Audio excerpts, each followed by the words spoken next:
What's up guys, Tech9 here, and I am back again with a brand new video. So before I begin this video, as always, I want to thank you all so much for watching this one. If you enjoy my content, please leave a like. Also subscribe to the channel. We're almost at 10,000 subscribers. I believe we're like, what, 2,000 away?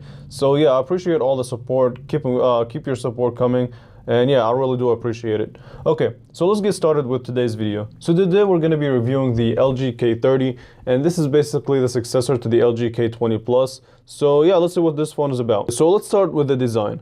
So on the front you have this 5.3-inch 720p panel, and also you have your 5 megapixel front-facing camera. On the bottom you do have your micro USB as well as a 3.5mm headphone jack, and on the back you also have your backward-facing speaker, your 13 megapixel camera with a LED flash, as well as a fingerprint sensor. And the back is made out of metal. Now it is really slippery, so I would highly recommend the case on it as soon as you get it. And it does have these kind of curved sides to help with the grip, but it still is slippery. Now also on the sides it does have these kind of chamfers, this plastic chamfers. It gives it a better look. So on the and this is also acts as the power button, and on the left hand side you also have your volume up and down, and they're mushy, not really tactile. Okay, so now let's quickly discuss specs. So this phone has 32 gigabytes of storage, 2 gigabytes of RAM, and a 1.4 gigahertz quad core processor. So nothing really that will blow you away. But then again, this is only a $100 phone. So there's that for you. Now, for everyday tasks, this phone actually does pretty well. So like things like opening up the phone app, it's fast. It's not the fastest that I've ever seen on a budget phone, but it definitely gets the job done. And that's really kind of the story of this phone. So the messaging app, pretty decently fast. So if we also open up Google Chrome let's do a quick browser test. So if we load up a website, let's see.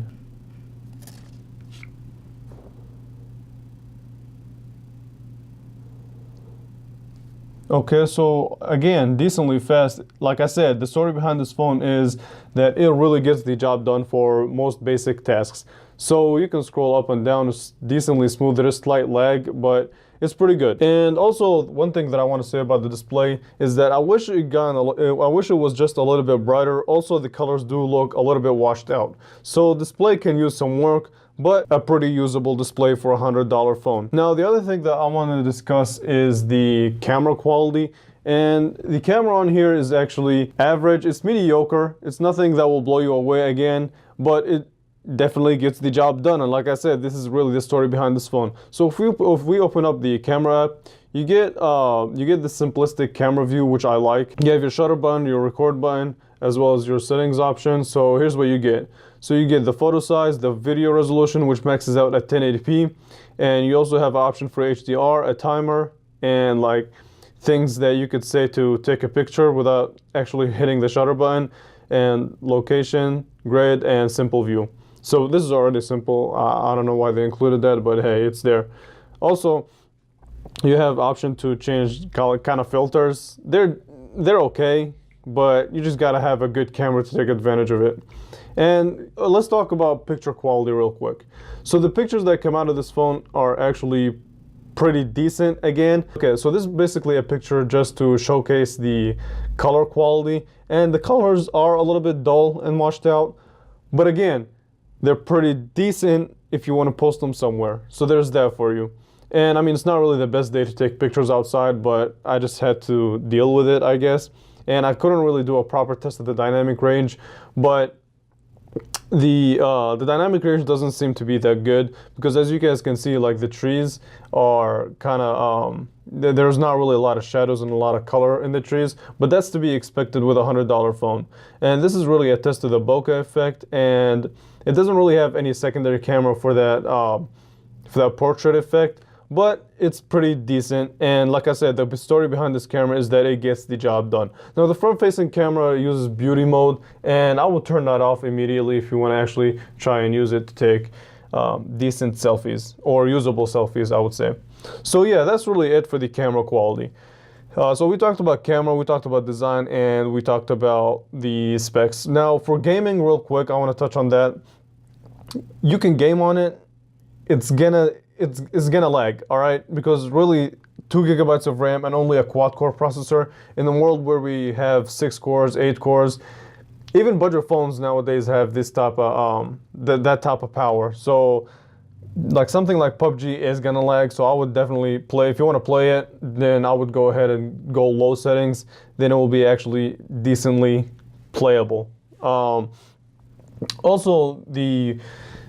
for the design, I do have a couple of cons on it. So one is the micro USB. Now it's the end of 2018. We're about to enter 2019, and I really feel like USB-C just needs to be adapted everywhere now, budget or not. I don't think there's any excuses. And also for the design, like I said, it's really slippery and it catches fingerprints like crazy. So slap a case on it if you plan on getting this phone. Okay, so also another thing. So one of the pros that this phone have. So I talked about the cons for the designs, but one of the pros that I like about it is, one, it doesn't look cheap. It doesn't feel cheap.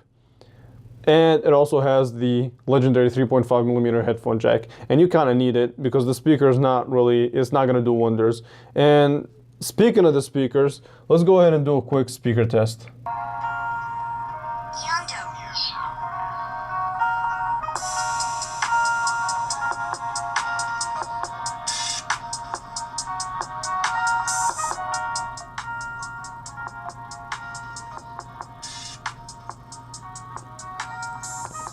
Okay, so at highest volumes, this speaker actually distorts quite a bit. And even when I turn down the volume, there's still a slight distortion and it doesn't really get that loud.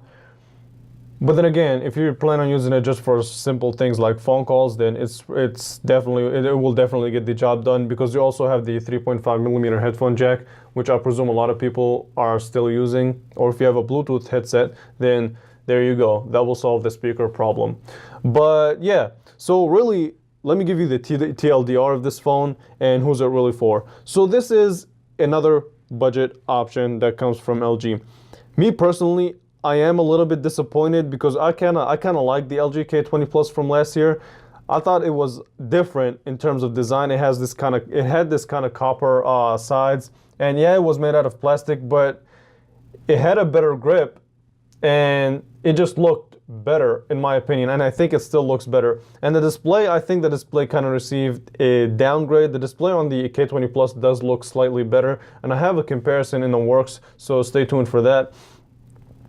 Also, the camera quality definitely received an upgrade in my book. The K20 Plus camera was fine, but this one is just a little bit better. And another thing that I really don't like about this phone is the LG's UI, but that's something you can solve with a skin. And overall, I mean, who's this phone for? Really, two main audiences that I can think of at the top of my head. One of them being the people that want to have this as a backup phone, just in case their expensive phone, they lose it, it stops working, it cracks, whatever. So this could be like a good backup, good $100 backup. The other thing is for parents who want to get their kids a new phone, but don't plan on spending a lot of money. And I have a video that's in the works that talks about that. So, okay. So yeah, I mean, that's really it. And that's all I have for this review. I hope you guys enjoyed this one. I want to thank you all so much for watching this video. Hope you find it useful, and subscribe for more, and I will catch you guys in the next video. Thanks so much for watching.